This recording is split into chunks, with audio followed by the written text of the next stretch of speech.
Alrighty, welcome to Romera Records Virtual Cast. Today we have on Leanne. How's it going? Great. Thanks for having me here. Awesome. Yeah, I'm really glad we're able to do this. For everybody who doesn't know, I have on all different kinds of people, and it's really fun to have on people who I have no idea who they are, and she is one of them. So we're going to get into what you do, how you started, all that kinds of stuff. So I guess just give everybody a quick explanation of what you do. Sure. So I am a comedian turned entrepreneur. I am the founder and CEO of Plausible, which is an online comedy club. Awesome. So when you started the club, was it something that you felt like it was a need? Like did you find some niche that you were like, oh, this is something that's needed? Yeah. Well, I was actually doing things. I started doing things online because I was solving my own problem as a comedian. And what happened is I've been doing comedy for over 20 years. And I'm originally from the Midwest, from Illinois, in the Chicagoland area. And then I moved to Vegas to finish college and stayed there for 16 years. And during that time, I had a day job. I worked for a big corporation for almost 13 years. And in that time, I got involved in taking comedy classes and improv classes. And eventually I got laid off from my job, which I thought I'd be there forever, but nope, that's not how it works. And a friend was like, "Hey, I have a sublet in New York. Are you in?" I was like, let me think about it. He goes, "You have 1 hour." And so an hour later, I'm like, okay, I guess I'm coming to New York. And so I packed up two suitcases and moved to New York a month later.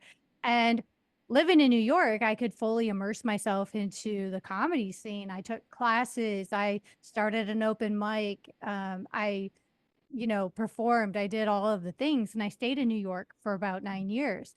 And eventually I moved to the West Coast. Well, I got to the West Coast and I'd get booked in shows, but I'd have to spend like hours in traffic. And I was like, this is crazy. Like, why am I spending so much time in traffic? And I hadn't driven for so many years because I took, subways and buses and everything that being on the 405 freeway, that was another I never had any problems driving before, but that was a whole nother experience. And I got in an accident and I was just like, this is bananas. How do I get more time actually telling jokes without breaking the bank on gas and time in the car? And I was like, what if I start doing things, online? And this was way back when I moved there. It was the end of 2014, beginning of 2015. And I was like, oh, what if I do Skype? I remember Skype. And everybody was like, Skype. And I was like, yeah, Skype. So I was like, well, maybe I started producing shows on the West Coast and everything. And I started doing podcasting, but I really missed all my people and friends and everybody, like the community that I had in New York. So I was like, all right, I'm just going to start doing things on Zoom. And this is August of 2019 BC, before COVID. And Mm. I just started doing stuff on Zoom. And I cobbled it together with my WordPress site for my other business and, just kind of made things, tried to automate things, but I was taking existing technologies, a bunch of various things to make something work. And that was just me trying to solve the problem of connecting and working out jokes and before I went in person. And other comedians really liked it. Well, then COVID happened. And of course, everybody started doing things on Zoom and everything, which is great. But it created other problems because it's not designed for entertainment, right? Mm. And we know what it's like with those existing technologies are great for a lot of things, but not for comedy when we need to hear people laughing in real time. So I was like, how do I fix that? Like there should be a way to fix that. Like anything's possible, right? So during COVID, I ended up going back to school and I got my master's in innovation and entrepreneurship at University of California, Irvine. Kind of a fluke thing. Like, Mm. like I'd always said, oh, when I turn 50, I think I'll reconsider going back to school if I'm able to do it. And then, as I approached my 50th birthday, and I was talking to my now husband. He's like, yeah, you should look at it. And I applied. I'm like, they are never going to select me. Like, why would anybody admit me into their school? Um, but I got in and I went to school during that time and I learned how to for my company and set things up so that I could help a lot of people rather than a small few. And so my vision grew with that. And then I was like, how do I, like with technology, I can never replace the magic of in person. I just want to be clear on that. And that's not my intent because I think we all need that. Like that's the ultimate. But there's definitely a bridge to gap. And I think there's so much opportunity to make it more accessible. Like not everybody has the luxury of being able to pick up 2 suitcases after they get laid off from work and move to New York, you know? I just didn't happen to have a family or a significant other or a job anymore. And I was like, well, I guess I'm free and I could do it, but not everybody can do that. So how do we make, fulfilling a dream accessible to other people? And also like in my research, I learned that 40% of the open mics in the US are in California and New York. So what about everybody else? Like where are they getting their comedy? And people can consume it in various ways, like on social media and stuff, but it's very passive. And as a comedian, we want it to be active. We want to see and hear things in real time and know if we're actually funny rather than waiting for a like and not knowing if you really watched it, if you're just like accidentally hitting that button on your phone. So that's why I created it. Yeah. Kind of a long journey to get there, but yeah. Something you were talking about was that, not being able to replace that in-person thing. And I was listening to a Joe Rogan podcast, and I think they were talking about that. It was like, all these comedians, he's really famous, and like Dave Chappelle is a good friend of his and some other people, and they were all talking about how they weren't able to do like in-person shows, but they were, some people were figuring out how to do this like, online type stuff or Facebook Live or whatever. And they were talking about how it's just odd. It's just really strange to do comedy over the internet because you're not in the same room as the people. And so those jokes don't punch as hard because it's like it's not the same atmosphere. You don't get the same feel because you're not in the same room.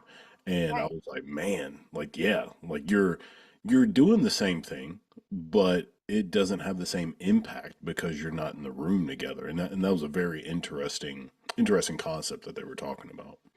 Yeah, it's true, right? And that was what I experienced when I first brought everything online. And I'm like, I don't think we can actually replicate that. That's really hard, even though there's opportunity to connect online. It's definitely a different vibe. So I was like, how do to that and I wouldn't disagree with them. I think it's weird, in some respects. And it's then as I started playing with this, I'm like, but what if we could improve the online experience and we can make it a different experience and it solves other problems, and what if people could do both? What if people who are touring comics could also go back to their hotel during the day and do a different type of show and still connect with their fans? Or even podcasters, right, who have big followings, why can't you do a live VIP room and have a live audience? Like some people go live on YouTube, but we have to stop and read the chats. Like to their point, like doing Facebook lives and doing shows in that respect. Okay, we can do it, we can get it out there, but we really don't know what's happening on the other side. And I have to stop. I would have to put my reading glasses on and try to figure out what people are messaging me. So yeah, I agree. But if there's other ways that we can enhance an experience and also bring our comedy to people who wouldn't be able to get to an in-person show ever, if at all, why not? Why not extend that out there and supplement it and add it to our repertoire?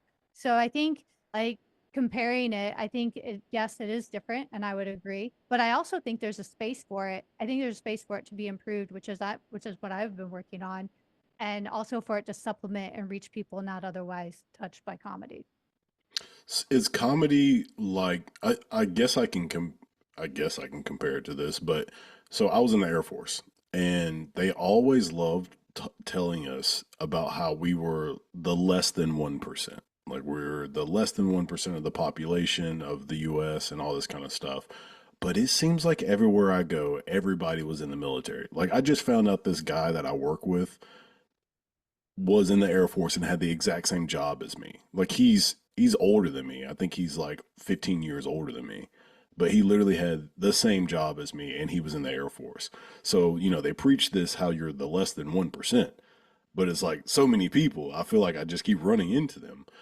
How do you Yeah. feel about comedians? Like I don't feel like I really know that many comedians, but like do you feel like when you started this kind of club, this community, it seems like you keep running into other comedians, or does it seem difficult to find other people who are into comedy?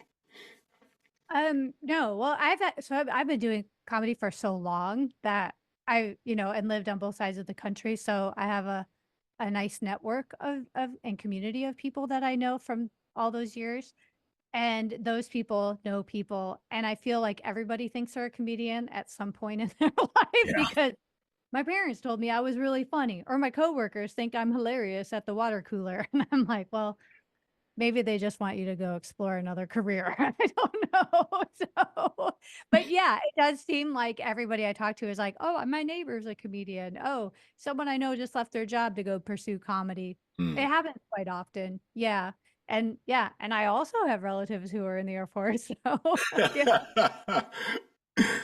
Yeah, I mean, it's sometimes when you are looking for it, it seems like it pops up. A lot of Yeah. times, people will say like I don't know if you know Grand Theft Auto, the video game, but there's an effect they say in the game where like if you steal a car and then you start driving that car, you'll see that car more often in the game.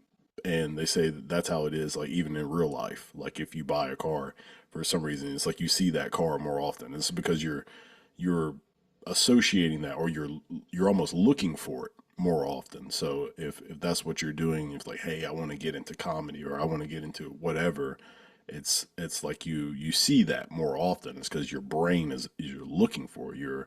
You're actively seeking people who are like you, which good or bad, if you're trying to be around more people like that, then that's a good thing because now you've found a great community of people who are like-minded like you to be more progressive, and that should help you. It's so true, and I think that's why I I read somewhere, I don't know where because I can't remember that much, but, they say there's whoever they are, that people who write down their goals are X number of times more likely to accomplish them, and I believe that's similar to, like, what you're describing because when we write it down, we suddenly become conscious of what it is we're looking for, and then if we look at like, I write down on my wall across from me, like, those things, and then I find, like, every time I step out, I'm seeing those things pop up or those opportunities. Like, it's always now on the forefront of my mind, and Mm, they become conscious in my environment rather than something maybe I would overlook normally. yeah. Yeah. Yeah, I Definitely. mean, that's something that I think more people need to, I guess, think about. Think about the things that you want to do. Like if you're a comedian and you want to perform at a certain venue, like just go to that venue. Just Yes. be around people who go to that venue. Be involved around people. Don't sit at home hoping and wishing because Right. you just getting out and trying to make your life revolve around that thing, you just might make it come true. You never know who you're going to run into that might help you get there. It's so true. And it's funny because I'm so glad you said that. We just posted a blog post on our website last week, I think, and it was about the power of going and watching somebody else's show, Mm, even though you're not booked in it. And I think that's so powerful because one, we can sometimes we're putting ourselves into an environment we're like, oh, I wish I would perform here, right? That's one. Also, like, this is someone I look up to, this is someone I can learn from, and I'm going to see them, like, I can learn, like, how do they go about things? I can study them in a different way, and learn a lot for just by their interactions, how they how they read the room, how they show up, how they do their physical, all of those things. And I think there's value to that. And I think a lot of times, running plausible, I see how often some people go to other people's shows and mics, and some people never go to somebody's shows and mics, and there's a distinct difference into how those people show up and run their own show. mm. And I'm like, wow, you could really benefit from going and watching somebody else and seeing how they handle these situations or how they run it or how they set themselves up for success. Um, but yeah, I think there's a value to that. And like they say that there's they again. I studied coaching to become a life coach. And during my time at Coachville, this amazing training center for coaches, during those years, um, we talk about how the environment always wins. And if we put ourselves up into an environment that sets us up for success, we're more likely to achieve it. So, like, for instance, when we think of like elite athletes, people who are Olympians or, professional athletes, like they're at a gym every day. They're like amongst other people who are playing at a high level and doing those things all of the time. And it's kind of like when we go away to a conference, right? Like if we're in business and we go away for a conference for a weekend, we get there and we're all hyped up because we're in this environment that's set up specifically for this motivational speaker or this conference and these things we're going to learn, and we have all the time set aside and everything's made convenient for us, and we're all amped up and we're all in. But then we go home and suddenly we have kids or our spouse or our parents, and it's like we're back in our old room and our old situation, and we're slowly sucked back into our other routine, and all that new information wears off. Yeah. So setting ourselves up for our future self, like setting ourselves up like, who do I want to be versus who we were yesterday. Mm. Yeah, Me. and I always have this a good saying that I made up myself is you are who you are because you're doing what you're doing, and you'll be who you be because of the things of the habits that you're creating for yourself.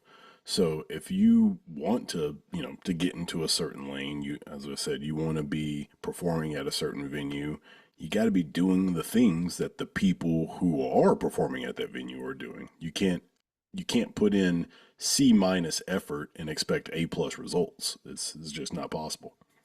I love that. I love everything you just said. And it is so true. I see, especially with social media, I think there's a tendency to put our successes on there rather than failures. That's kind Yeah, of what we see in feeds. Or if people post their failures, it's like this, it somehow twists into a successful look at me and the lesson I've learned post, yeah, type thing. Right. But people tend to think like if I do this once or twice, the people will come and I'll instantly be successful. It's like, no, it takes a long time to yeah, build that kind of following and that fan loyalty, and to write a good joke. Like I will tell you, like I spend a lot of time writing, rewriting, writing, rewriting, practicing getting feedback, rewriting till I get the joke right, and over time that process may shorten up a bit, but it takes a lot of practice to be good. Like you think of all these entertainers and singers and musicians, like, very few just picked up an instrument and were magically like a protege or something. Like that's rare.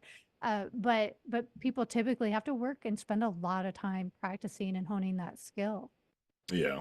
There's a one of my favorite rappers. He says something like, "Just because I make this look effortless, don't think it's easy." And Yeah. I really like that because a lot of times people who are really good at something make it look easy, but it's not. They just make it look that way because they've practiced it so much. They've done it so much that everybody thinks, "Oh, I could do that." It's like, "No, you can't." Yeah, right? It's so true, and it's the same with comedy. If you go see somebody who is, a well-known comedian, they've worked out every sentence that they're saying. Every word is well thought out and very intentional. Yeah. And what word I end a sentence on is something I think about and consider. So, yeah, it takes a lot of time to make it look easy, and that's the job. Is people are like, "Oh, it's off the cuff." No, that's what we want you to think, but that's not what it is. Yeah, Some- absolutely. Something that I've always thought is interesting about comedy is how like you all of you have the same goal is to have fun, to have a good time, but y'all do it differently. Like every comedian, some might be similar, right? But you can differentiate comedians by the way they tell jokes. Like some comedians are like the musician comedian, so they like play songs and they're funny, kind of like a Jack Black. You know, everybody knows Jack Black does music, but he's also a funny guy. And then you have people who tell like really crude jokes or like really like sexual innuendos or stuff like that. But the whole goal is to have fun and to have a good time with the people in the room. And that's what I think is very unique and special about the comedian career field is that there's no rules. Like you just you just get to the end goal no matter what you do, what you say, how you do it. You know, just be funny. And there was even what's the guys, Penn and Teller? Like they Yeah. were magicians, but they were also like kind of comedy magicians. And you know, that's something that I'll always find very very unique about a career field like that is when there's no one way to tell people to do something. You can't tell somebody, all right, if you want to become a comedian, do this, and then you will become a successful comedian. You won't need anybody's help from there. Like, there's no rules. Just figure it out, man. Yeah, it's true. There's not just one path. There's many paths to success, and there's different levels of success, and it depends on the person. You know, I try to always think of like what is successful to me rather than to somebody else. You know, what are my goals and dreams? Because they're not the same as every other comedian.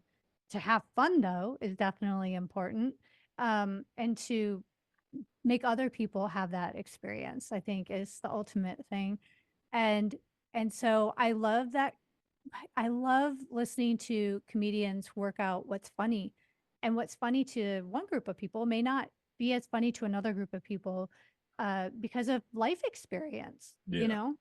know? Everybody has such a unique perspective and a different frame on life based on how they were raised or where they were raised or other significant milestones or tragedies and things that they've encountered themselves, and what might be true for one may not necessarily be true for another. And I think it's really like I have so much respect for people who can get up on stage and make other people laugh.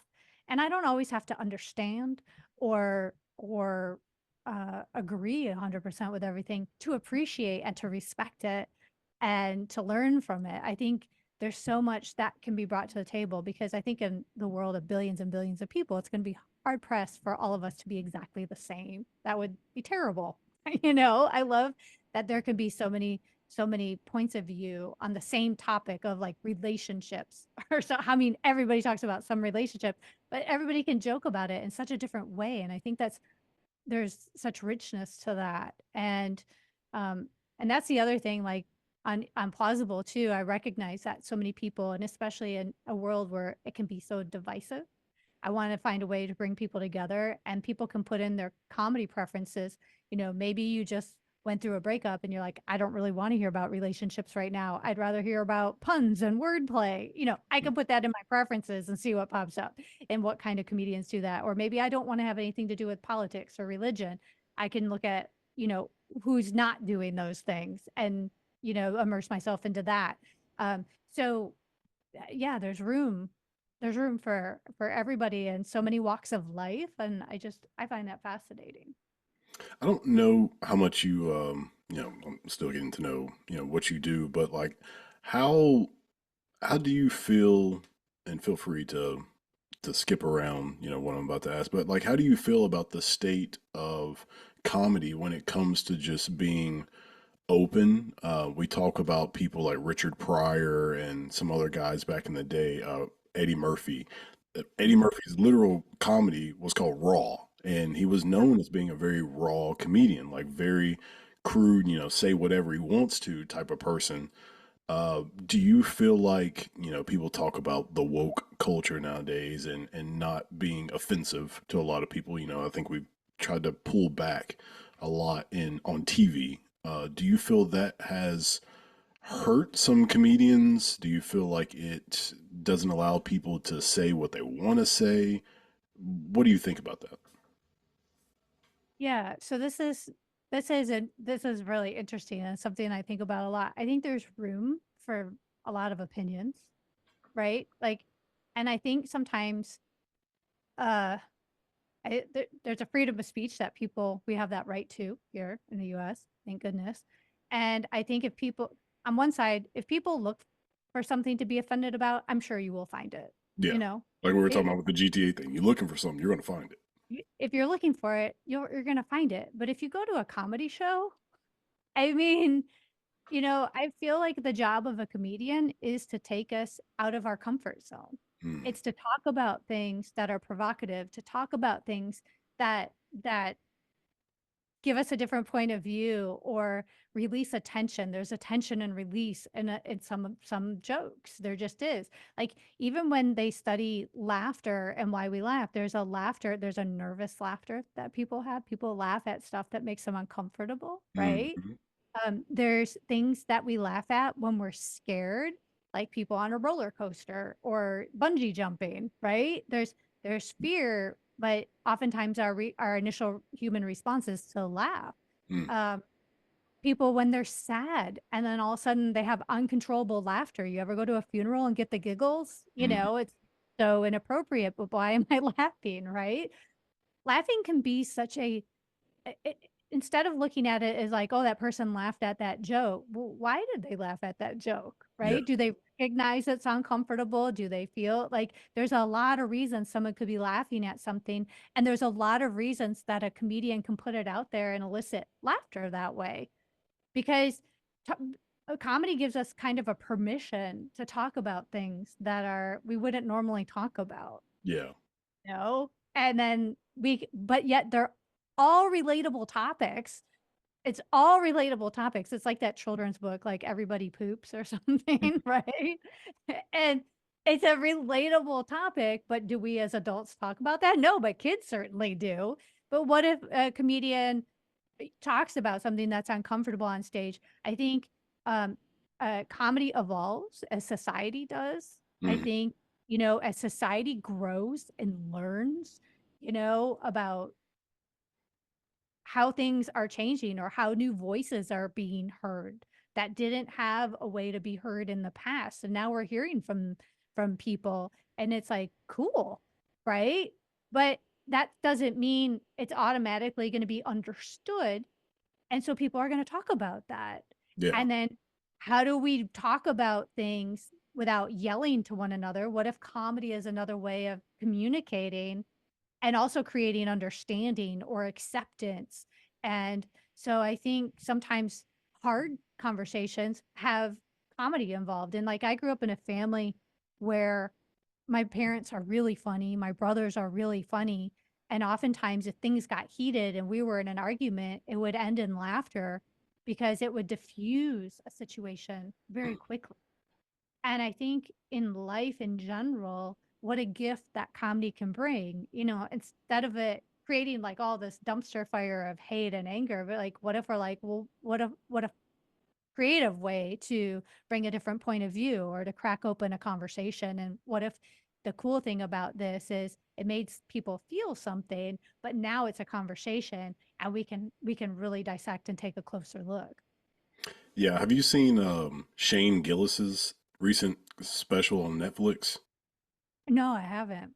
Okay, that's actually going to get into another conversation I'm going to ask you about, but hopefully I remember that. But so in his special, so Shane is like a taller, thicker white dude, and in one of his jokes, he's talking about like he was like, man, I wish females feared my dick like black dudes or something like that. And if you don't know Shane, like, and you're a very easily offended person, like that might offend you, I guess, whatever. But like me as a black dude, it was just funny seeing this white dude talk about that kind of stuff. And he's talking about something else that was just so funny that might offend a lot of people. But like Shane is so he's like one of those people that he just seems so genuinely just like thinking out loud. Like he seems like one of those comedians that's just I'm just saying what everybody else is thinking, and everybody else is just kind of afraid to say it. But Yeah. I'll Yeah. be the punching bag. and it's really cool because I think it's kind of refreshing to see somebody just say what's on their mind and just yeah, when he after he says his joke, his punchline, he's kind of like so, oh, it's funny, right? Y'all Yeah, were thinking the same thing I was thinking. So yeah, yeah, that's pretty cool. yeah, it is, and it's funny because a lot of times I'll read a headline and people will be like, this person said something in it. And I was like, really? Did they say that? And I'll go back and I'll watch the special or the YouTube video or something. I'm like, where did they say that? Like, I didn't get that at all. Because if it's taken out of context of it, of a person's who they are as a person, it can be very misread, right? It's kind of like reading a text and not and having autocorrect on it or Yeah, something. It's yeah, like, wait, what? It, but you go back and you read, yeah. So again, I think if people are looking to be offended, they will find a reason to be offended. yeah, Or, I mean, or they can be like, wow, someone's actually talking about it. Wow, I grabbed that person's attention and they're bringing this up, yeah. Or to your point, it's just funny. Sometimes it's just funny. Yeah. So the other thing I was going to talk about was the age difference. So there's a guy named Matt Rife. He's starting to become Yeah. very popular on social media, and I think Dave Chappelle has become a bit of a mentor for him. I saw a video where he was talking about Dave saved him a bunch of money recently on social media. Do you think that um, there's because I don't know much. I mean, I know a lot of comedians, but like just watching them, not personally, but most of them are older. I would say like 30s and older. What about younger people? What do you think about young people? Because in music, like I do music, and a lot of the famous musicians, I would say, are under 30, Mm, who are getting most of the popularity and stuff like that. What do you yeah. think about comedy? Like, do you need to be a certain age to make the most amount of people laugh? Because you kind of have to go through stuff in life to understand, like somebody who's 18 making jokes about their taxes or something like it doesn't really make sense, right? It doesn't like Right. politicians and joke like Yeah. it Yeah. doesn't really make sense. So you might need to be a certain age to check every box in comedy because of life experience or something like that. Yeah. That's a really good question. So I think so there are younger comedians that are coming up, like Taylor Tomlinson just got the job as a host of At Midnight or the late night show, right? And she's only what is she, 27, 25? She's very young. She's in her 20s, right? And it's like the youngest and a female. And I think so we know it's possible, but I think you make a great point about life experience. And the other thing that I think when I look at the people who are very well known, they've been grinding at this for quite some time, Yeah. and they have been putting in the hours and the effort. And I think I know when I started doing comedy, people were like, someone at the time said, "Oh, nothing really happens until you're in it 10 years." Mm. And later, someone I was talking to someone and they're like, that's probably moved to like 15 years because now there's so many people attempting comedy Hmm. and hopping in that arena. I think more so than in the past. Um, and I think that's probably about right. Like when I see, I mean, there are exceptions to everything. So that's kind of a broad sweeping generalization. But in general, I do think it takes many years for people to see uh, them reach a certain level in comedy. And I mean, you could look at me and I've been doing comedy for over 20 years and like, have you heard of me? No. So some people might be like, well, Leanne, what are you doing? My direction and my goals are different. Mm. That wasn't all I was doing. But for someone, maybe they want a Netflix special or something like that. To your point earlier, there's a million ways to get there. And I think some of it could be speeded up by technology. And I think people like Matt Rife and Taylor Tomlinson really they put that to work for them. Mm. That's how they got noticed was on social media, whether it was YouTube or TikTok. And I think other people are seeing that. Um, and I do think that because of those technologies and the way younger people are to move a little bit more quickly now, I think that we're going to see comedy evolve because people are doing more things online.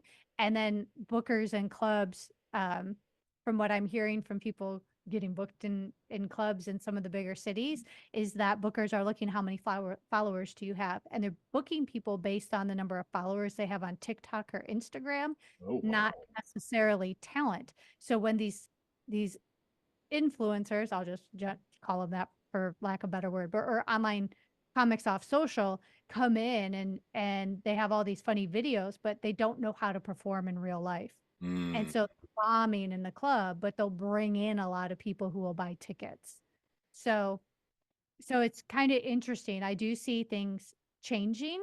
I think they'll always be in person, and I do know see that they'll always be online, but I think there's a bridge to cross Yeah. and connect to. And that's another reason that I'm doing what I'm doing because like it's kind of heading in that direction whether we want it to or not. So Yeah, that's something that happens in the music business as well. Like they're saying major labels are not even signing people unless they have a huge following on TikTok. Like they don't even like, oh, you're really talented, but you don't have 10,000 followers, so we can't work with you. It's like, what are you talking about?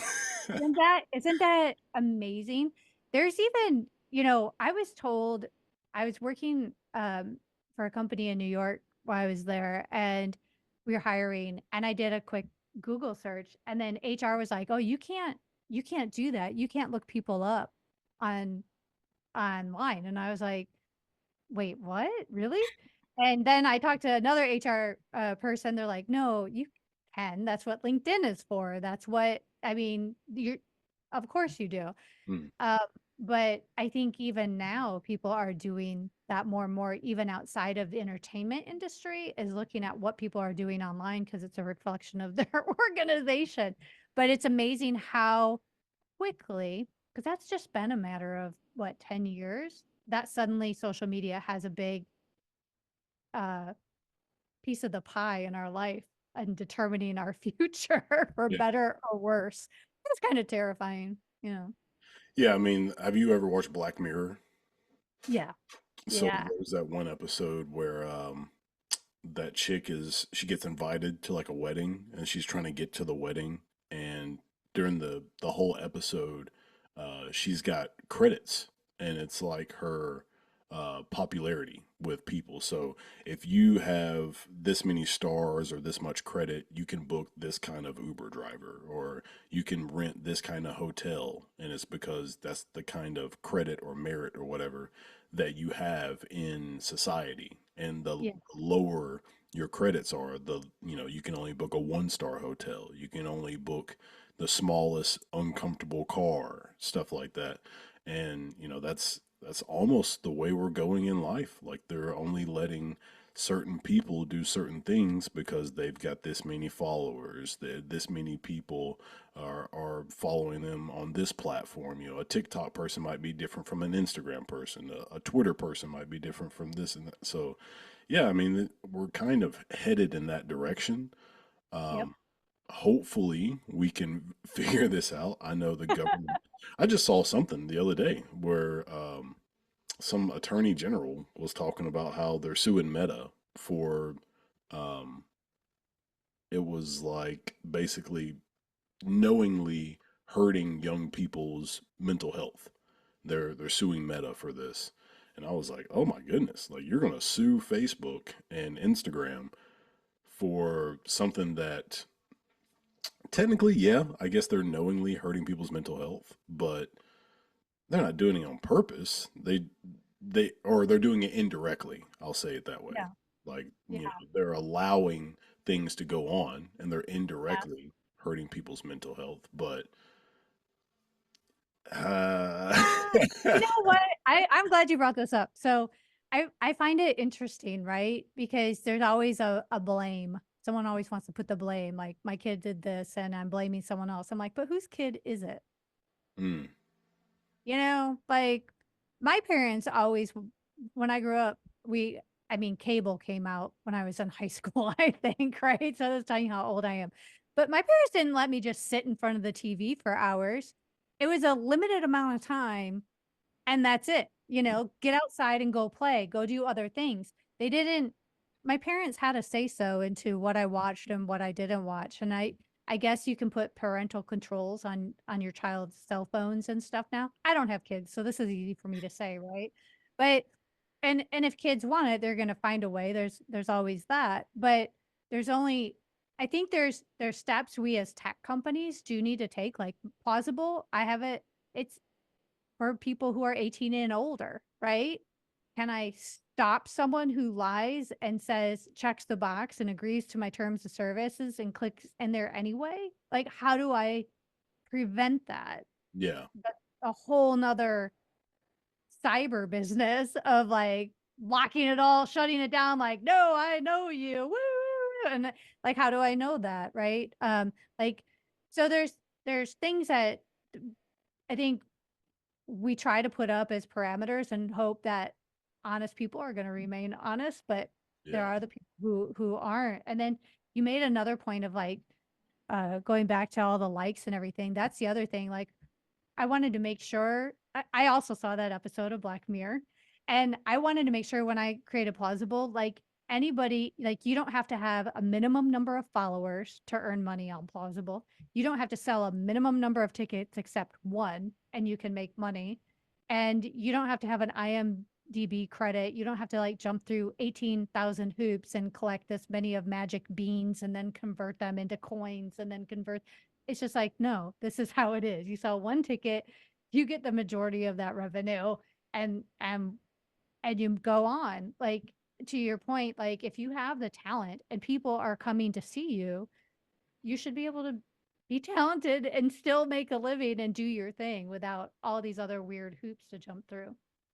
Yeah, and that's something that, as I said, I think we're starting to kind of figure it out, but at the same time, like I do see this kind of going even worse and worse with like YouTube and TikTok and Facebook, Instagram, all these things where um so Instagram, I think within the past year or so, made it to where you can pay to be verified. They used to, you had to send something in to get verified, and they would either accept you or not. And when I was thinking about it, I tried to get verified at that point, but I was like, this is so stupid. Like, why am I trying to get verified on an app where like what am I doing right now? Like how I'm trying to get a badge to say I am who I am. Like what are we doing right now?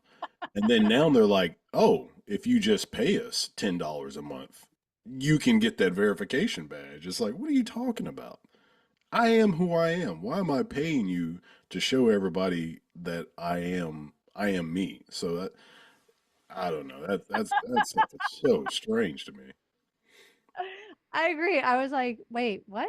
Like, what does that do for me other than just makes it official and takes money from me? Because I maybe there's something I'm missing, but I also didn't quite understand that. Yeah. People just value some sort of badge of approval. Like we as people value a status symbol, and it happens with celebrities. Like if you hang out with so and so who won a Grammy or a Grammy, that's in music, but Yeah. won an Oscar or an Emmy or something like that, then I mean, even that in itself, like, why are we giving out trophies to people who already are told they're the greatest people on the like, why are we giving them trophies? Like, Yeah. they had a great movie, ended there. Like, they already got paid. Like, they don't need a trophy to tell them they did a great job. So, yeah, it's Yeah. just strange the status symbol that we have to place on people to acknowledge their accomplishments or where they are in life. Well, it's even like that with clothes Yeah. and purses, and there's so many status symbols. I don't know. It's funny because when I think back to when I was growing up, we didn't have labels or brand names on our clothes, or at least I didn't Mm, growing up as a kid in the 70s. And then suddenly, I think Izod shirts came out and they mm, had that little alligator on. That was the first thing I remember that it had a label on it, and everybody's like, "Oh, I have to have that shirt with a alligator on it." I think that's what it was, an Izod, or some symbol, right? And I mean, we shopped at Kmart, and so my mom's like, I go, "They don't sell it here. Like, how am I gonna like everybody?" My mom's like, "Yeah, we don't even go in those department stores from where they sell that brand, so that's not happening. But here's a shirt," and I think I got one with like a shark or something, like a knockoff at Kmart. And I was like, okay, I'm cool. And I wore that. I'm like, okay, that's good enough for me. But I remember like that started coming into play. And then people had Ooh La La Sassoon. I don't know if you remember those jeans. And Mm. they were called Sassoon. And the commercial was like, Ooh La La. And then they would go, Sassoon. And people were like going and spending $80. This is way back in the late 70s, early 80s. Oh, that's Uh a lot of money. So lot of money. And my mom's like, "Are you kidding me? I just bought you like a $10 pair of pants at Kmart and you already grew 3 inches." So the answer is no. yeah. You know, like you're not getting that. Also, hand-me-downs are a thing. Um, but that's when I first was like, what is this? And people stuff. But every shirt we have and everything we have now is branded with something. It is really rare to find a plain t-shirt without like some sort of even in the same color on same color like it's some sort of embroidery or something stands out like it's Nike or something somewhere, you know.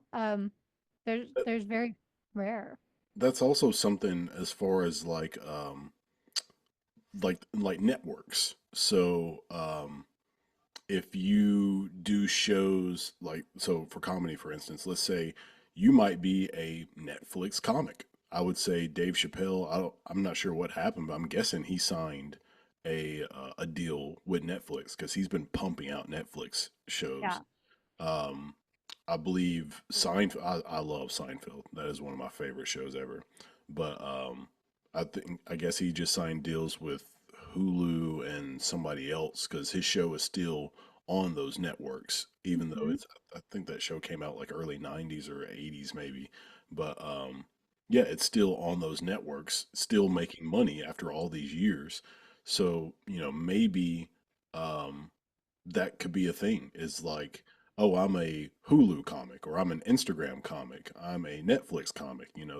That might be like, oh, I need to get in with this person, get in with that network because they've got so and so on their team. So I don't know. Maybe that might be a thing. Yeah, it very well could be. It's going to be interesting. I think it's kind of like the streaming services are becoming like the record labels, you Yes. know, Yeah. thing. Except with the records, people could buy the records and have them. They could buy any records, but now you have to subscribe to I can only get records made by this company. Like I can and whatever artist they have, which is interesting, right? And it's even like I know podcasters like Luminary. I think Dave Chappelle became an investor in Luminary at some point and had his podcast on there. But then they could only do content for subscribers on Luminary. And I'm like, yeah, but if everybody doesn't jump over to Luminary and subscribe, then you're missing out on all the other people that you could be telling jokes to or doing things. So I'm very curious to see how these exclusive things, even with Patreon and some of the other like you have to subscribe to get this content. And I'm like, what if like I don't go into Netflix and go, um, I'm here for this one artist and I can't get them anywhere else. Like that's really like I can't watch other TV shows and see them. So that's like with Plausible, it's not an exclusive thing, but if people wanted to, if people want to do things for free and do them on social media, cool. But if you want to make money, you can come over to Plausible and make money when you want, how you want, without all of the rules or exclusive, you know, you can only do this here, or people have to subscribe to you for months on end. I don't really want to subscribe to any one person as much as I want to go out and see you for an evening or enjoy one of your shows or one of your movies. But I would never think of subscribing to an actor for, an unlimited amount of time. How quickly are you going to crank out new work? And same with a comedian. How quickly are they going to crank out new jokes? But to your point, I think it's kind of like record labels. You're going to do X number of records or X number of specials. Yeah, and that's like how I view comedians who do like TV shows.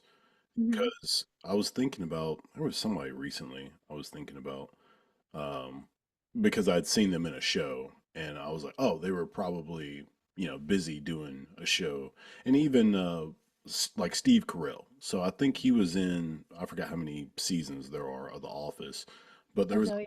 yeah, there was a long time period where he wasn't on the show, and they made it seem like, oh, he's gone, or even God, I forget this dude's name, but his name's Andy on the show.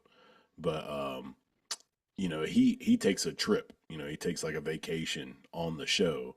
But like he might have been, shooting a movie. Like I think he was in The Hangover. I can't remember, or something else. But like those are periods of time where they might have been doing another show, or they might have been doing a movie, and they couldn't be on the TV show that they had, contracts with. So they might do an episode here and there, but just being able to have that freedom to move around and do different things and make different avenues and access to finances. Like, oh, I'm not completely dependent on this show. I've got some other things going for me, because there's some people who I'm like, man, that dude's funny, but I only see him in this one TV show. I've never seen him in anything else. So that's Yeah. kind of crazy.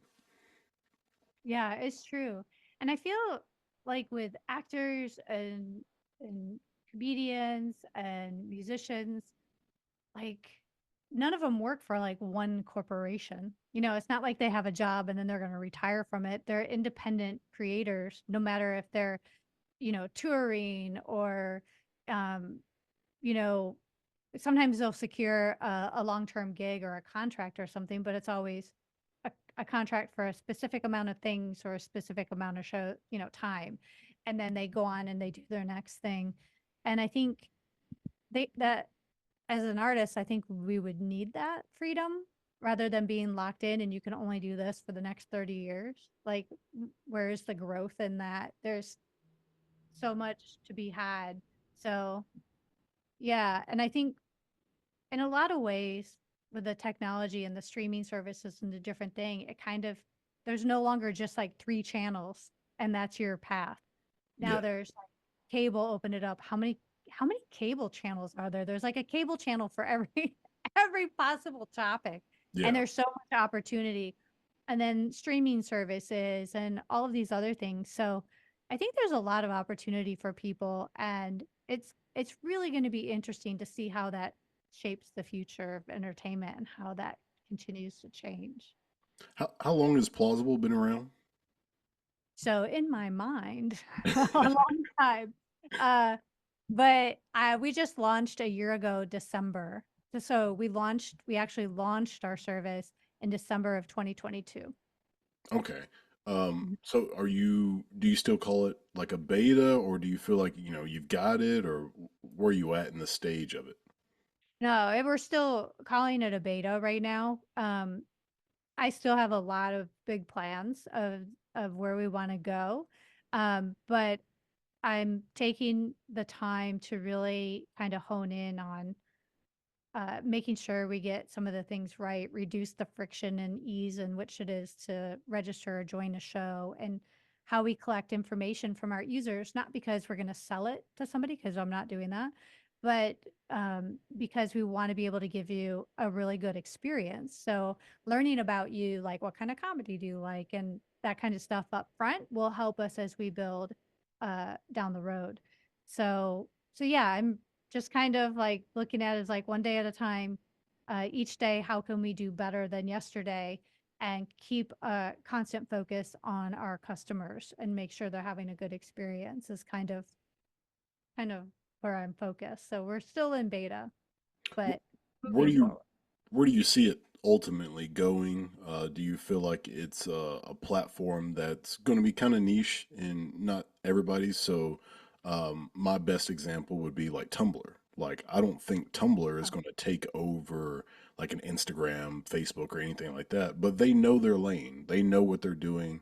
They're more of a blog type thing. They only attract certain kind of people. if you're trying to be that kind of influencer or whatever, you're not going to make it on Tumblr. They've got their niche down. Where do you see plausible really going? Yeah. Well, I'm really focused in the comedy lane. That's my area of what I know and the people I know. I'm focused on that. And where we're going is I want to build on I want to continue down that lane. Is it going to be for everybody? I think that's impossible, obviously, for lots of reasons. But I'd like to get it to a place where um, we have more people from around the world. We already have people from various countries on board, and I love that. I think that's um, amazing and a great way to bring people together. And I want to continue that. I'd like to see it grow so that we're having live shows 24/7 all the time and bringing it to people who need it most. That's something that I talked to another comedian about this. We were talking about how different countries view comedy and the things that they laugh at. And he did like slapstick comedy. I'm gonna have to send you his stuff. And Yeah.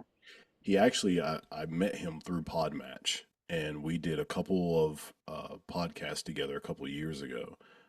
We did one 2 years ago, and then last year. And he actually recently passed away. Oh And no.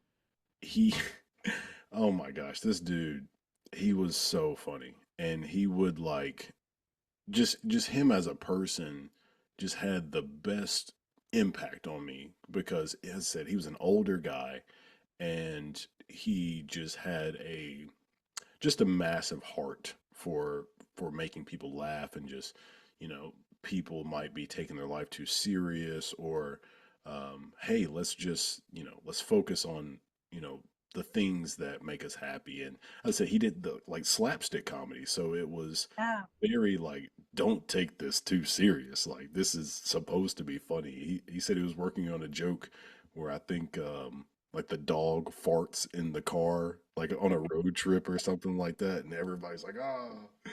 Yeah. But that kind of stuff he was talking about was he was killing it. And I think he said like South America or somewhere, like he said that he was doing huge numbers there.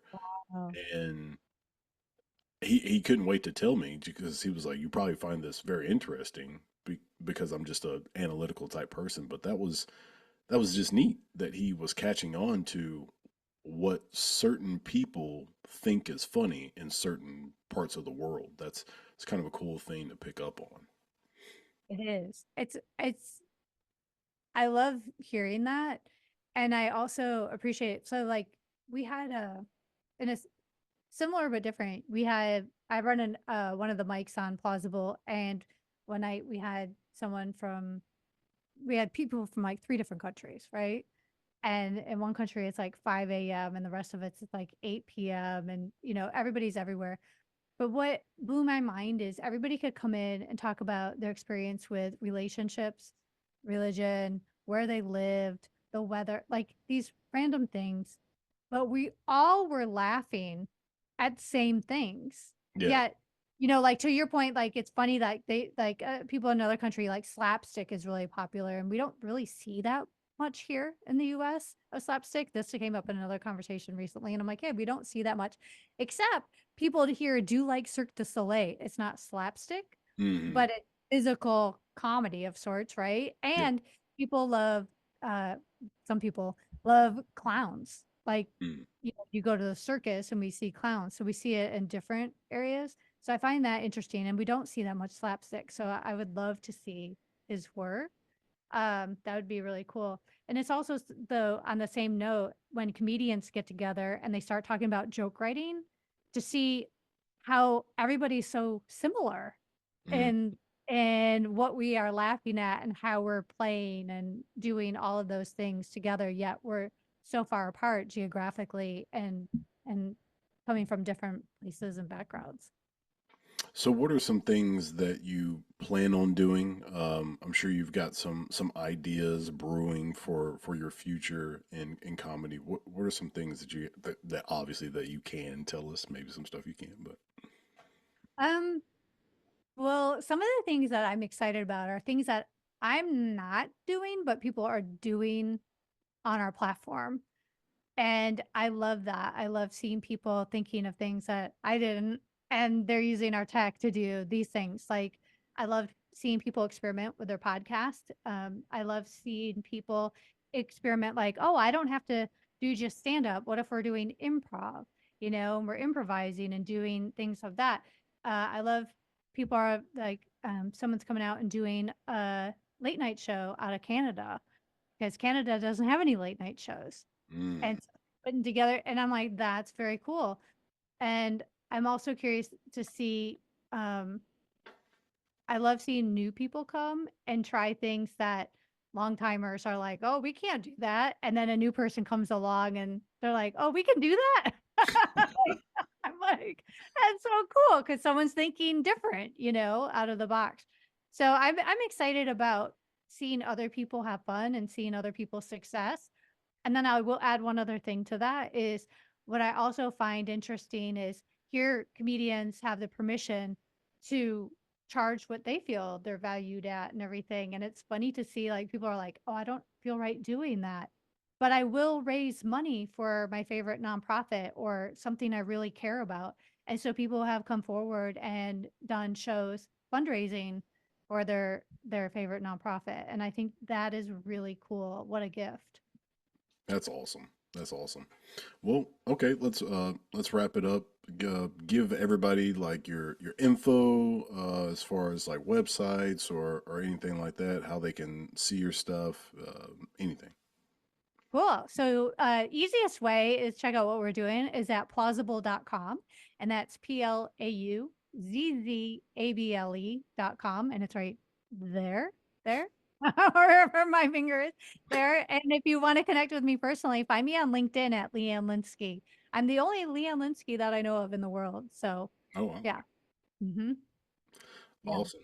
Well, thank you so much for coming on. It's been great getting to know everything that you're doing, and hopefully it catches on quickly, and you're able to, I guess just really find out, what you are able to do. A lot of people, they don't get the chance to, reach their, full potential in whatever experiment that they're doing. So I hope that all the ideas that you're cranking out and the other ideas that people are doing, you said you're excited about, the things that other people are trying. Hopefully they will be able to reach that potential and get to where it's going. And you never know. Like sometimes people start something on one platform and it catches wildfire and everybody else starts copying it. So maybe it might start on plausible. I hope so. And It's if you don't know plausible. your if you don't it is plausible, and if you don't know your true potential, check out Morpho. Did you watch that? No, no, no. Oh, I'll have to send you a link about the Morpho machine that tells people their true potential. Oh, wait a minute. Yes. Yes. Yeah. Is that like it was like at a store, right? Yeah. Yeah, Yeah. I know what you're talking about. Yeah. Mhm. I don't think I finished it, but I've seen a few episodes of that. And yeah, that was pretty neat. Yeah. If you like Black Mirror, I know you'd like that. Yeah, So, yeah, yeah. Well, all yeah. right. So, how plausible. Thank you for everybody for tuning in. We'll see you next time.